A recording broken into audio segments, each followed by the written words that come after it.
Kalau memang yang bertentangan ya udahlah. Jangan, kalau kita di PHDI sudah jelas-jelas sikap kita kemarin di saat ada riak-riak dikit, udah langsung membuat suatu edaran dengan MDA. Kan itu bahkan di-upload oleh gubernur kan gitu, udah. Nggak boleh, kan udah diatur oleh undang-undang itu, mengagamakan orang yang sudah beragama nggak boleh, kan gitu. Iya, benar, benar. Nggak boleh itu semestinya. Tapi kalaupun kita ya harus tetap toleransi lah dikit dengan sesama, terutama umat Hindu. Tapi bagaimana kita memberikan pemahaman bukan kepada anak-anak aja kan, pada tokoh-tokoh agama yang nyeleneh gitu. Berarti PHDI hanya membatasi pergerakan aliran kepercayaan, tidak melarang, Kenten?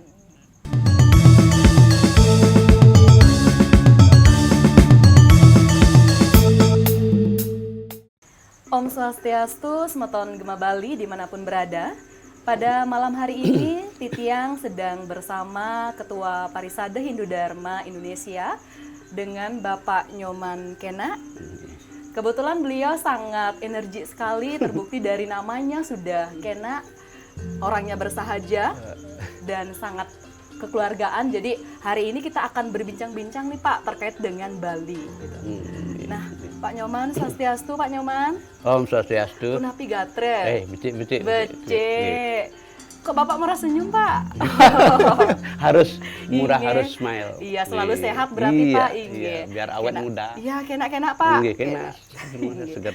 Iya, walaupun melelahkan dari pagi. Mungkin Pak Nyoman dari sisi gininya background Bapak sendiri pernah yang membaca di berbagai media dan juga info-info yang ada dari sosial media. Jadi Bapak ini tergolong baru ya Pak, maksudnya masih anget-anget sekali jadi Ketua Parisade kalau nggak salah tanggal 8 April. Iya, tahun berapa Pak? 2021 ya? 2022. Iya, 8 bulan. 8 bulan, baru 8 bulan. Jadi berarti terbukti dari kegiatan Bapak yang sangat aktif sekali ya, terjun langsung ke umat, melihat perkembangan umat dan juga sebagai pelayan umat gitu.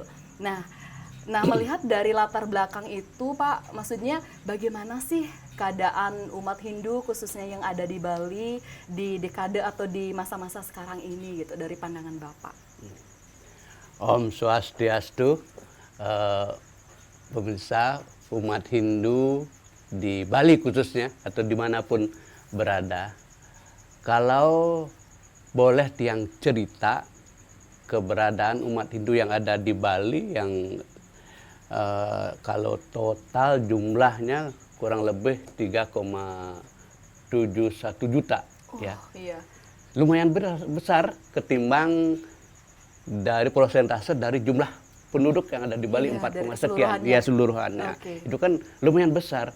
Tapi sampai saat ini walaupun kita baru akan bangkit menuju Bali era baru, nah, berarti kita sudah bisa melihat keberadaan mereka sudah tentrem, aman, dan seperti pepatah sudah mereka sudah, atau umat Hindu di Bali khususnya tidak pernah bisa terusik oleh isu-isu yang negatif, udah berantu apalagi yang menjurus ke hal-hal sara. Nah, benar. Sampai saat ini konsep-konsep Wasudewa Kutumbakam itu sangat melekat di hati umat Hindu. Buktinya saya sudah berapa kali turun ke masyarakat, itu artinya mereka menerima dengan hati yang lapang dan bahkan itu konsep Wasudewa Kutumbakam segile segulo selumblum sebayan take paras-paros sarpanu itu udah sangat dijiwai oleh umat kita,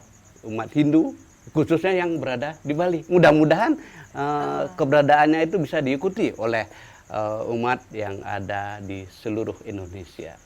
Oke. Keren sekali Pak, jadi dari persentase umat Hindu yang secara keseluruhan jadi ada 4 juta sekian ya Pak, yang beragama Hindu di Bali itu ada 3, sekian. Jadi mereka masih sampai saat ini nih masih baik-baik saja, masih nggak ada pergolakan, masih saling menyamba beraya dan lain sebagainya, masih kental banget di Bali. Tapi melihat dari perkembangan zaman dan juga arus teknologi Pak, maksudnya dari pemahaman umat Bali itu sendiri, dari sekarang nih masih orang-orang Bali yang ada di pedesaan, khususnya yang ada di kota-kota yang sudah mulai dalam tanda kutip nih Pak, maksudnya mereka sudah mulai pola pikirnya sudah mulai modern. Nah, ada kemungkinan nggak Pak, maksudnya dengan pola hidup mereka yang semakin ingin yang efisien, efektif, kemungkinan nggak mereka akan meninggalkan tradisi-tradisi lokal mereka yang dulunya sangat mereka pegang erat gitu? Waduh, pertanyaan yang luar biasa, yang cerdas sekali ini dan susah dijawab. Nah, tapi kalau saya melihat kita harus nggak ada yang kekal di dunia ini, nggak ada. Hanya keberadaan beliau, Sang Yang Widi Wasa, Tuhan Yang Maha Esa, itu yang kekal. Pelaksanaannya nggak ada yang kekal. Ya termasuk umat Hindu. Ya harus mengikuti perkembangan zaman. Kayak sekarang ini kan dunia digital itu kan harus diikuti, melakukan suatu perubahan, disruption. Tapi ya tetap saja mereka, umat kita khususnya yang ada di Bali, walaupun harus mengikuti teknologi digital itu, tapi keberadaan tentang nilai-nilai Hindu itu nggak pernah bakalan luntur. Kan digital dalam artian kalau pelaksanaannya, implementasinya lontar-lontar itu kan bisa. Di digitalisasi dan juga pembuatan keyboard sekarang itu kan digital, tapi keberadaan yadnya, upekara itu belum, dan tidak akan mungkin akan pernah digitalisasi kan gitu. Maksudnya kalau kita melaksanakan upacara itu melalui Zoom itu kan nggak boleh, terus langsung melalui upacara apa, melukat, puja wali, odalan dan seterusnya, itu ya harus mengikuti zaman. Berarti kalau boleh digitalisasi itu hanya teori-teorinya aja, atau paling enggak tidak semuanya. Dalam pelaksanaan sulinggih umpamanya, pemuput atau pemangku kan itu harus langsung gitu. Langsung nggak boleh dilakukan melalui Zoom. Tapi kalau disiarkan secara langsung mungkin melalui TV atau media-media lainnya, itu ya silakan. Itu kan mengikuti juga, mengikuti zaman, digitalisasi, mengikuti perubahan. Kalau ke arahnya yang mungkin akan memojokkan atau mendiskreditkan, bahkan menjelekkan, dari melemahkan agama, itu ya bukan disruption namanya kan. Itu kan disruption itu adalah perubahan yang menuju ke arah yang positif, yang lebih baik. Ya, demikian. Yang tertarik nih Pak dengan statement Bapak yang menyatakan bahwa yang kekal itu hanya perubahan gitu. Yang kekal itu hanya perubahan, dan perubahan itu diharapkan ke hal yang lebih positif tentunya. Nah, melihat dari itu, bagaimana sih PHDI memandang bahwa di Bali ini Pak, sampai sekarang ini perlu nggak adanya PHDI, atau memang nggak usah deh ada PHDI, toh Bali juga akan baik-baik saja. Tanpa PHDI juga Bali tetap aman, tentram, karena Bali itu kan terkenal dengan seguluk seperti yang Bapak bilang tadi. Terus ada konsepnya Mebraya, ada konsep di Tatwa kita, Wasudewa Kutumbakam, aku adalah kamu, kamu adalah aku, dan lain sebagainya. Iya, Tatwa Masi, benar, kental sekali tuh Pak. Nah, perlu nggak ada PHDI Pak, kalau misalnya konsep Hindu sendiri juga sudah mengajarkan hal seperti itu gitu? Sekali lagi, ini pertanyaan susah nanti, susah dijawab, yang luar biasa. Nah, kembali lagi ke masalah NKRI ini kan, Hindu. Kapan sih NKRI ini mengakui Hindu itu, dan hari raya kita, hari raya umat Hindu diakui sebagai hari raya nasional? Kan gitu. PHDI itu lahir tahun 59, 23 Februari. Berarti sebelum ada PHDI kan Hindu nggak diakui. Syarat-syarat umat Hindu atau agama Hindu diakui oleh NKRI ini kan itulah salah satunya. Ada umatnya, ada tempat sucinya, ada disebut orang sucinya, nabi. Nah, terus juga ada majelisnya, majelisnya PHDI. Kan gitu. Walaupun sudah ada kemarin kan belum otomatis bahwa Hindu itu hari raya nasional itu sudah diakui pemerintah. Kan hari raya nasional baru diakui oleh pemerintah NKRI ini semenjak tahun 83. Artinya berarti kalau kita meniadakan PHDI, berarti kita harus balik lagi berpikir yang sangat bodoh kan gitu. Jadinya berarti majelis itu harus ada, tetap ada. Tetap, karena konsepnya itu apalagi visinya PHD itu adalah mewujudkan masyarakat Hindu Dharma yang bahagia dan sejahtera. Jaga dite lan moksa. Jaga dite kesejahteraan di dunia ini untuk mencapai kebahagiaan yang kekal abadi di alam sana. Kan itu tujuannya, tapi bagaimana kita memperoleh kebahagiaan di alam sana tanpa sejahtera di sini? Tapi bagaimana kita mengimplementasikan visi itu melalui misi yang ada? Salah satunya yaitu melestarikan nilai-nilai budaya Hindu itu sendiri dan memberikan pemahaman yang benar tentang Tri Kerangka Dasar Tatwa Susila Acara kepada umat Hindu itu sendiri kan. Ya semua kita adalah pengurus PHD itu adalah sebagai di samping sebagai penadahan Upodesa itu ya sebagai human capital. Berarti kan harus bisa menjabarkan tentang nilai-nilai Hindu kepada minimal ke keluarganya, anak-anak atau bida peduka umat yang lainnya. Bukan tugas Parisada saja.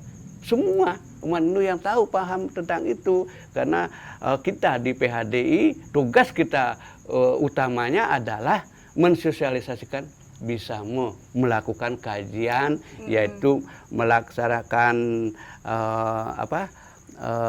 menginterpretasi, aktualisasi dan redefinisi tentang nilai-nilai Hindu berdasarkan Weda itu sendiri. Luar biasa sekali Pak, maksudnya PHDI tidak hanya bergerak secara horizontal, tapi juga secara vertikal ya Pak ya, tidak hanya mewujudkan moksa, tapi jagat ita juga. Bagaimana hubungan kita dengan sesama, bagaimana hubungan kita dengan alam sekitar, dan juga yang penting bagaimana hubungan kita dengan Tuhan itu sendiri. Jadi luar biasa sekali Pak. Iya, benar-benar. Kalau boleh tahu Pak, nah mumpung Bapak baru nih jadi ketua PHDI, maksudnya apa sih yang melatar belakangi, mungkin kok bisa saya terpilih, apakah saya aklamasi atau seperti apa gitu? Apa jangan-jangan Bapak mencalonkan diri ya jadi ketua PHDI mungkin? Oke. Tapi kembali tentang di majelis ini, kalau orang yang berambisi tanpa didasari oleh kemampuan, saya yakin pasti akan mental.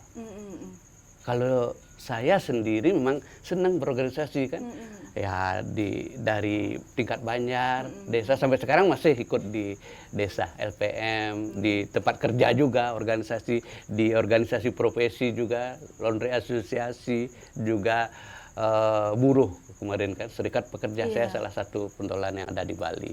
Nah kembali lagi ke masalah kepengurusan PHDI Bali, saya awalnya sih walaupun saya memang kemarin 2 periode berturut-turut sebagai ketua PHD Kota Denpasar, bukan berarti setelah itu harus naik jadi Bali kan enggak. Saya tidak akan pernah bercita-cita ingin sebagai ketua PHDI, apalagi PHDI Bali kan. Itu di tingkat Banjar aja dulu enggak kebayang. Karena ya agak bandal dikit lah dulu kan, boleh dong di anak muda itu kan boleh bandal dikit-dikit. Nah kembali kemarin karena banyak tantangan saya lihat, saya senang tantangan gitu. Apalagi kemarin elektabilitas dari PHD itu sempat ya digoyang lah dikit-dikit kan, tapi karena teman-teman juga ada beberapa sih yang mengusulkan saya, walaupun saya nggak yakin itu 100% bahwa saya akan dicalonkan, tapi melihat kenyataannya saya optimis tapi nggak yakin 100%, cuman paling nggak ya 50% dah yang akan mengusulkan saya karena kedekatan saya dengan umat, kedekatan saya dengan pengurus yang lainnya. Tapi di luar dugaan saya juga merasa heran bahwa di saat Lokosabo itu 100% lah, hampir semua mengusulkan saya, berarti secara aklamasi, tapi saya harus terima. Kembali lagi di PHD ini yang sifatnya ngaya harus ikhlas, nggak bakalan harus berpikir bahwa apa yang didapatkan, apa yang saya dapatkan dari PHD itu. Enggak, saya berpikir apa yang harus saya berikan kepada Parisada ini. Karena di samping hujatan-hujatan itu kan kita harus bekerja secara ikhlas. Tidak akan pernah berharap apa yang saya dapatkan dari lembaga ini. Karmana epadikara tema pelasu dika acana, ma karma pala, eturbur mate sango, suo karmani. Kita berusaha bekerja, tapi Tuhanlah yang akan menentukan gimana hasil karma kita, ya beliau yang menentukan. Apakah saya akan baik-baik saja untuk seterusnya, nggak ada hujatan, nggak juga kan. Berarti saya bagai air yang mengalir begitu saja. Tapi saya tetap berusaha, harus energik, harus berinovasi. Bukan berarti meninggalkan dari program-program kepengurusan yang kemarin, Pak. Utamanya semua yang positif pasti saya tampuk, saya lanjutkan. Tapi yang kekurangannya mungkin ya harus kita tambahkan. Bagaimana sih mengedukasi masyarakat itu untuk bisa paham tentang agamanya, bisa fanatik tentang agamanya, utamanya agama Hindu. Kan itulah tekad saya. Berarti saya nggak boleh tidur. Niatam kuru karmatwam. Nah, kan gitu. Buat kita menyatakan demikian. Kita nggak boleh tidur. Karma jojoyi akar mana. Sarira yatra picate prasidayat akar mana. Kita harus berbuat energik untuk memelihara badan kita. Jadi tanpa bergerak, berarti badan kita akan sakit. Kan gitu, termasuk fisik kita sakit. Berarti makanya saya didampingi oleh tim-tim yang muda untuk biar energi, mereka harus semangat. Walaupun ada beberapa sih yang senior-senior, walaupun umur tua, tapi mereka harus tetap energik, harus mengikuti zaman. Nggak boleh ketinggalan zaman, itu menandakan mereka sehat. Kalau nggak bergerak, dia sakit. Kan gitu, makanya nggak ada waktu yang lowong untuk kita berleha-leha. Apalagi sekarang mungkin di semester pertama dan kedua ini saya yakin nggak bakalan ada tempat istirahat bagi kita. Karena pelayanan itu luar biasa, bukan di Bali aja kan, karena sentralnya di Bali kan. Berarti ada kegiatan di luar, itu pun kita pasti akan dilibatkan. Gitu. Catatan di sini kita harus berbuat, kita harus berkarma. Kalau kita diem, kalau kita tidur, ya bagaimana? Alam semesta juga bekerja. Tanpa kita sadari, kita tidur juga tubuh kita bekerja. Kalau sedetik pun Tuhan tidak bekerja, maka peralaya dunia ini nggak ada lagi kehidupan. Kan gitu Pak Nge. Nah, mungkin gini, tentu saja dalam kesuksesan Bapak nggak bisa sendiri kan, perlu ada orang-orang, perlu ada organisasi lain, khususnya yang di Bali Pak, karena umat Hindu di Bali itu mayoritas gitu. Bapak misalnya dalam mensukseskan programnya di lapangan, terjun ke masyarakat dan juga dengan organisasi-organisasi lain itu, dengan organisasi apa aja biasanya yang berkolaborasi Pak untuk menuju umat yang lebih tercerahkan gitu. Iya, sampai saat ini bukan sekedar komunikasi, bukan sekedar kerjasama, kan gitu, termasuk sekretariat dari beberapa lembaga kepemudaan khususnya itu berkantor sekarang di PHDI. Ada 9 lembaga. Iya, kemarin dari tahun kemarin memang sih ada beberapa, tapi semenjak saya menjadi ketua ada beberapa tambahan. Salah satunya itu KMHDI, Perada, PSN, lembaga-lembaga kepemudaan yang lainnya banyak sekali. Dan bahkan WHDI pun kemarin sempat gitu, walaupun sekarang sudah punya kantor kan. Berarti kita bersama-sama melakukan edukasi pembinaan umat, di samping itu juga memberikan apa yang dibutuhkan umat. Kayak kemarin ada bencana di Jembrana gitu, kita komunikasi koordinasi dengan KMHDI, Perada, ayo kita galang penggalian dana, kita bantu rekan-rekan kita yang ada di Jembrana, di Karangasem, di Tabanan, kan itu dalam waktu yang singkat langsung mengalir. Kita cuma mensupport, doa, jangankan sampai berbuat, dalam pikiran saja untuk akan berbuat sudah ada pahalanya. Kan gitu, rias tuh riangan mau palo juga, iya kan gitu. Biarpun dalam sastra. Biarpun di pikiran juga berpahala ya Pak. Pahala luar biasa, dan disambut baik oleh masyarakat sana kan. Di samping itu kita bawa bantuan ke sana, nggak terasa setelah kita post di media, datang lagi dari Jakarta kan. Kebetulan BDDN buatan peruk dari PHDI, Badan Dharma Dana Nasional yang diketuai oleh Pak Trihandoko Seto kan. Iya, langsung telepon saya, Pak, anterin saya ke sana. Datang langsung terbang ke Bali, saya antar sana dengan teman-teman KMHDI dan pengurus parisada yang lainnya. Gitu, langsung. Berarti kan udah kita nggak memikirkan dari mana kita dapat dana, tapi mengalir dengan begitu. Tapi sekarang saya ingin mengajak masyarakat Hindu khususnya yang ada di Bali, ayo kita bersama-sama membesarkan BDDN ini. Kalau BDDN ini udah besar, nanti kalau ada dana yang abadi kan kita nggak bakal ada bencana, pokoknya kita nggak berpikir, oh kita melakukan penggalian dana, nunggu lagi seminggu lagi, sebulan lagi, itu kan umat lain beda kan. Sekarang ada bencana ya langsung detik itu, karena mereka sudah punya anggaran, punya dana. Inilah dana abadi ini harus kita optimalkan. Ya, mudah-mudahan nanti BDN ini, saya optimis sekali, BDN ini pasti jalan. Mungkin harapan saya. Iya, keren banget Pak. Nah, melihat dari tadi apa yang sudah Bapak jelaskan gitu terkait dengan keberadaan Badan Dharma Dana yang memang kita implikasinya nanti menyasar teman-teman kita yang mungkin dalam tanda kutip mereka sedang kekurangan, ada Badan Dharma Dana Nasional yang sudah dinaungi oleh Bapak Seto sendiri gitu. Nah, apa sih tantangan Bapak selama Bapak jadi Ketua PHDI ini tentang lembaga keumatan ini? Apa tantangan di masyarakat itu Pak terkait dengan umat kita di Bali dan juga khususnya di Bali sih gitu?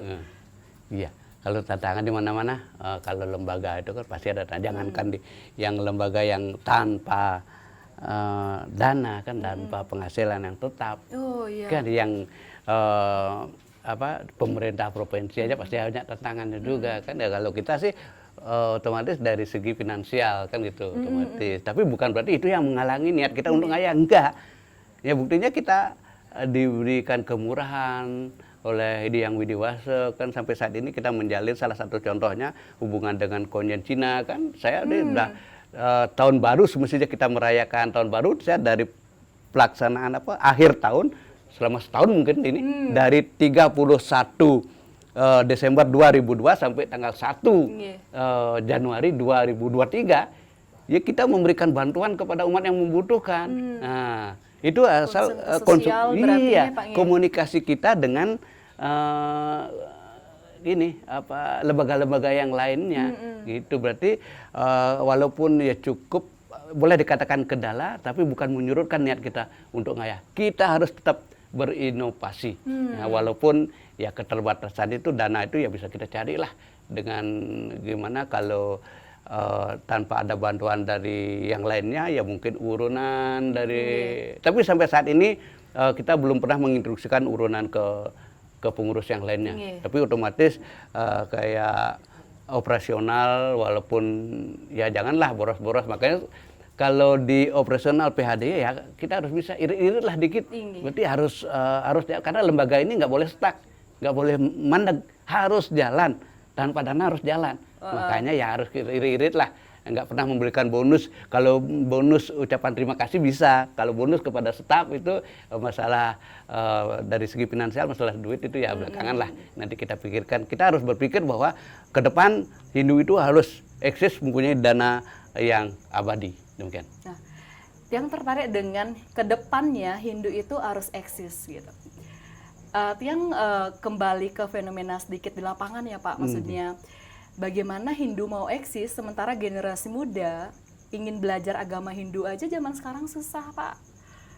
Kalau bayangkan ada tayangan Hindu, ada tayangan yang mungkin ada TikTok di Instagram, dia lebih memilih nonton TikTok daripada nonton media Hindu, maksudnya yang berhubungan dengan Hindu gitu. Bagaimana tata cara sembahyang dan lain sebagainya. Minat generasi muda untuk belajar agama itu sekarang bisa dibilang dari persentasenya, contoh di sekolah agama misalnya, berapa orang sih yang memilih sekolah agama daripada sekolah hukum atau ekonomi? Bisa mungkin bisa dirata-ratakan pakai jari gitu. Nah, bagaimana sih tanggapan Bapak melihat minimnya minat generasi muda untuk belajar agama, bahkan mungkin mereka nggak tahu apa sih dasar agama saya, terus kenapa harus beragama gitu? Ini maaf, kalau pertanyaan ini ya boleh saya katakan kayaknya bertentangan dikit sama pikiran saya. Itu kan niat pemuda itu turun, tapi saya melihat kenyataan di lapangan niat mereka apalagi. Nah sekarang coba bandingkan yang sangkatan saya lah kepala 5, kepala 6. Ya, coba suruh nyurat pakai bahasa Bali kan? Aksara Bali. Itu mereka masih bingung. Tapi kalau anak muda, nah saya punya staf yang ini yang belasan tahun umurnya. Saya coba kemarin pakai tulis ini ruangan ini namanya Widya apa gitu, ditulis dia mampu kok. Dia mampu, tapi bagaimana kita mengedukasi masyarakat untuk tidak pernah memudar semangat kita, semangat mereka belajar. Kan gitu sekarang, walaupun di satu sisi ada yang memang tidak bisa kita pungkiri, ada semangat mereka untuk belajar agama karena dari segi finansial akan tidak berpenghasilan, boleh dikatakan demikian, mereka berpandangan, tapi kita harus bisa memberikan pemahaman tentang belajar agama itu untuk bisa menambahkan, di samping menambah wawasan juga kesejahteraan mereka dan juga alam ini. Kan gitu, mereka berbuat, bekerja tanpa didasari oleh agama, satya kebenaran itu sendiri, berarti gak bakalan bisa tenang. Dunia ini kan ukurannya adalah kebenaran itu sendiri. Kebenaran menurut siapa kan? Hukum alam itu sendiri. Sekarang zaman digital kan harus itu mereka mengikuti, nggak boleh ditinggal itu. Satya berada ugram diksetapo brahmo yadnya pratiwi darayanti. Itulah kuncinya. Kebenaran apapun yang kita lakukan nggak boleh terlepas dari kebenaran itu sendiri. Kebenaran menurut bukan menurut si A si B, menurutkan rete hukum alam. Nah, hukum alam dan juga ugar-ugar undang-undang itu sendiri, aturan pemerintah kan harus kita ikuti, nggak boleh enggak. Itu rete dan juga diksa. Ya kita harus selalu, kalau Hindu itu kan pembersihan diri, diksa berarti mendiksa aja, enggak. Diksa dalam arti pembersihan, melukat lah. Pembersihan skala berarti skala badan kita harus bersih kemana-mana, paling jegek, paling ganteng gitu kan, mandilah. Berpenampilan yang energik, ganteng, nah jegek. Nah, itu harus, itu kuncinya. Udah itu tapo pengendalian diri ya harus kita bisa kontrol diri kita biar nggak cepat emosi, sadripu itu harus kita kekang gitu kan. Apa ya, Brahmo itu pemujaan itu nggak boleh nggak. Kalau Hindu konsep Hindu pemujaan itu nggak boleh lepas, harus Brahma itu sendiri. Udah itu yadnya, pengorbanan.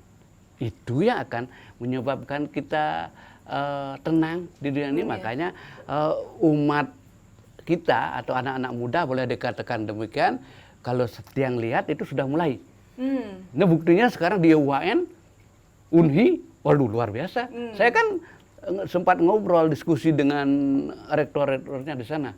Berarti bahkan mereka udah kewalahan menempuh gininya, udah dibatasi sekarang kan dengan seleksi yang cukup ketat sekarang kalau UAN itu. Berarti niat untuk belajar agama anak muda ini ya luar biasa. Ya mudah-mudahan untuk ke depan saya sangat berharap, berkepentingan mereka tokoh-tokoh muda umat kita itu biar ya selalulah belajar bukan belajar yang lainnya, belajar agama juga, belajar teknologi dan semuanya, karena tugas kita utama, kewajiban kita yang utama adalah itu, belajar mengaji. Itu dalam sastra disebutkan.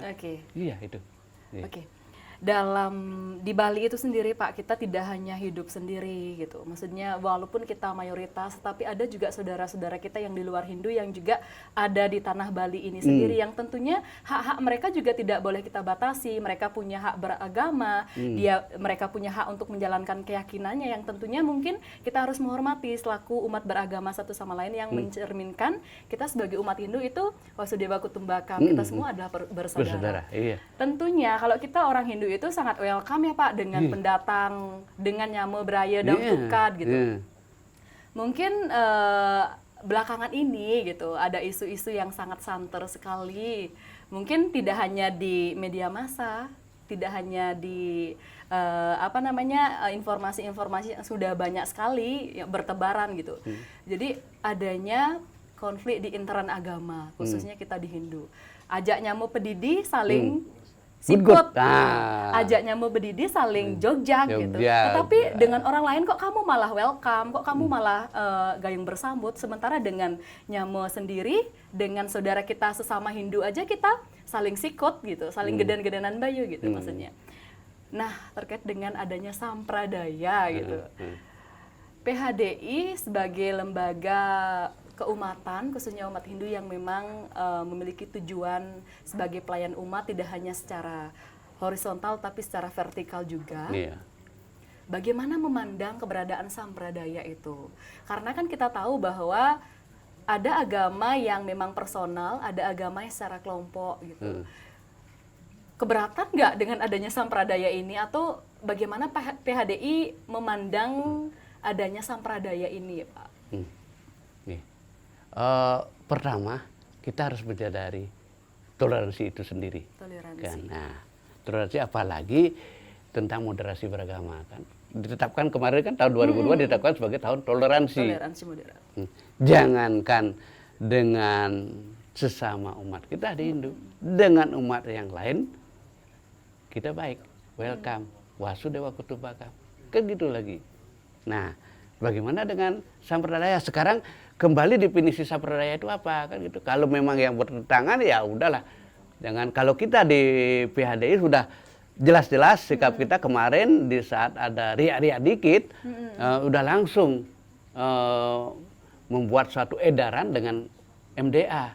Kan itu bahkan di-upload oleh gubernur, kan gitu. Udah nggak, yang bertentangan dengan sastra Hindu itu nggak boleh, kalaupun mereka akan melakukan upacara yang sifatnya ekstrim, bertentangan dengan yang biasa dilakukan oleh Hindu, ya kalaupun tempatnya bukan di pura, di tempat-tempat umum gitu, kita kan nggak bisa ngontrol. Tapi salah satu contoh, kalau di sini di rumah saya sendiri, kalau ada yang datang ingin melakukan upacara tentang, walaupun mirip-mirip dengan Hindu tapi nggak sesuai dengan dresta di sini, kebiasaan di sini, pasti saya akan melarang. Kan gitu, nggak boleh. Itu bertentangan dengan sastra kebiasaan kita, kan gitu. Tapi kalaupun mereka ingin melaksanakan di dalam diri mereka sendiri, lebih-lebih dengan, kalau Japo itu logat, Trisandya, Gayatri Mantra itu beda dengan kita, ya silakan, kan untuk diri sendiri, bukan untuk umum. Jangan sampai kita juga nggak boleh, kan udah diatur oleh undang-undang itu, mengagamakan orang yang sudah beragama nggak boleh, kan gitu. Iya, benar. Nggak boleh itu semestinya. Tapi kalaupun kita ya harus tetap toleransi lah dikit dengan sesama, terutama umat Hindu. Tapi bagaimana kita memberikan pemahaman, bukan kepada anak-anak aja kan, pada tokoh-tokoh agama yang nyeleneh gitu sikapnya itu tentang pelaksanaan keagamaan mereka. Kan salah satu misi kita kan meningkatkan pemahaman yang benar tentang trik kerangka dasar, tatwa, susila, dan upacara itu sendiri. Ya bagaimana sih makna dari upacara itu sendiri, kan itu harus dijabarkan. Dan selama ini kan Asungkara atas Pesantren yang Pramusesa dari surat edaran bersama dari PHDI dan MDA kemarin, ya masih tetap berlaku. Itu enggak belum dipertentangkan, dan sampai saat ini yang memang upacara nyeneh di pura-pura gitu pun enggak boleh gitu kan. Ya itulah, kita batasi pembatasan pergerakan dari aliran kepercayaan itu sendiri, kan gitu. Berarti PHDI hanya membatasi pergerakan aliran kepercayaan, tidak melarang, Kenten? Tidak melarang. Iya. Karena yang itu membatasi aja. Membatasi. Berarti mereka masih bisa menjalankan kepercayaannya, gitu? Oh enggak. Artinya bahwa sama dengan hubungan suami istri. Kalau mereka berhubungan di luar kan pasti nggak boleh, nggak etis. Demikian juga yang lainnya. Kalau di umum aja di depan pura kita atau di Jagatnata melakukan upacara yang nyeleneh gitu kan nggak boleh. Tapi kalau di dalam kamar, dalam kamar lagi hubungan suami istri, kita kan nggak tahu gitu. Tapi ya mereka di kamarnya sendiri, ya kita nggak boleh dong masuk di kamar dia sendiri gitu. Tapi kalau di jalan umum, di pura atau bahkan di Banjar atau di mana, di lapangan lebih-lebih itu nggak boleh. Itu artinya pembatasan sejauh itu yang udah disepakati di tahun 2019 kalau nggak salah itu kan masihnya Pak Prop yang menandatangani perjanjian itu dengan MDA itu sendiri, dan masih itu tetap berlaku gitu. Nah, berarti PHDI selama ini masih saat ini juga maksudnya dalam memberikan kebijakan juga melibatkan organisasi-organisasi lain. Oh iya, harus. Kita nggak boleh hidup sendiri, nggak bisa hidup sendiri di dunia ini, nggak bisa. Gitu ya. Tetap melibatkan organisasi yang lain, kepemudaan lah. Apalagi di sana kan saya pasti tetap komunikasi dengan yang namanya klien, pecalang, dan lembaga-lembaga yang lainnya. Gitu. Nah, terakhir harapan Bapak selaku Ketua PHDI khususnya bagi umat Hindu yang ada di Bali juga seperti apa, biar kita juga seperti yang di awal tadi Wasudewa Kutumbakam senantiasa meliputi kita semua gitu, nggak ada perpecahan, senantiasa bersaudara gitu. Apa sih harapan Bapak untuk kedepannya? Iya, harapan saya udah barang tentu Hindu itu harus lebih maju, harus bisa bersaing di tingkat internasional, di kancah internasional. Itu harapan saya. Dengan cara apa? Ya kembali lagi belajar. Yang sudah tahu dikit ya memberikan edukasi ke generasi muda, kan gitu. Generasi muda, terus nantinya harus didukung juga oleh pendanaan, kan gitu. Dan salah satu contoh kemarin saya juga sedikit walaupun dilibatkan dalam kegiatan G20 terutamanya di R20, ke depan saya pingin tokoh Hindu itu harus bisa berbicara di level internasional. Nanti tahun depan salah satu contohnya kan di India nanti kan. G20 itu di India. Kemarin di sini saya juga walaupun sebagai peserta dalam R20-nya itu, tapi bingung juga kok tokoh-tokoh lokal belum dilibatkan, walaupun dalam persiapan itu saya sendiri mengikuti dalam rapat kemarin di Ritz-Carlton Jakarta, Kuningan Jakarta, udah diusulkan tapi belum juga sampai saat ini. Nah, tapi saya nggak tidur kok, tetap menjalin komunikasi dengan yang berkepentingan dalam hal ini mungkin akan melibatkan tokoh-tokoh internasional walaupun level boleh dikatakan masih bau kencur gitu, tapi tetap yang komunikasi ya Hindu harus dilibatkan dong, dilibatkan di level-level internasional. Saya ingin walaupun nggak saya yang ngomong kan, saya bisa ngomong kepada yang lainnya, oh, ayo dong libatkan. Saya punya tokoh Hindu yang mumpuni di bidangnya, si A lah, si B, kan gitu. Ya itu harapan saya sendiri. Pokoknya di ajang internasional G20 Astongkara the Swece nanti mudah-mudahan umat Hindu, tokoh lokal lah bisa berbicara di level internasional. Inggih, matur sukseme Bapak Nyoman, luar biasa sekali. Sama-sama. Terima kasih sudah menerima kami. Semeton Gema Bali dimanapun berada, itulah tadi wawancara singkat kami dengan Bapak Nyoman selaku Ketua PHDI Provinsi Bali. Semoga apa informasi tadi yang sudah kami sampaikan bisa bermanfaat dan bisa berguna bagi Semeton Gema Bali dimanapun berada.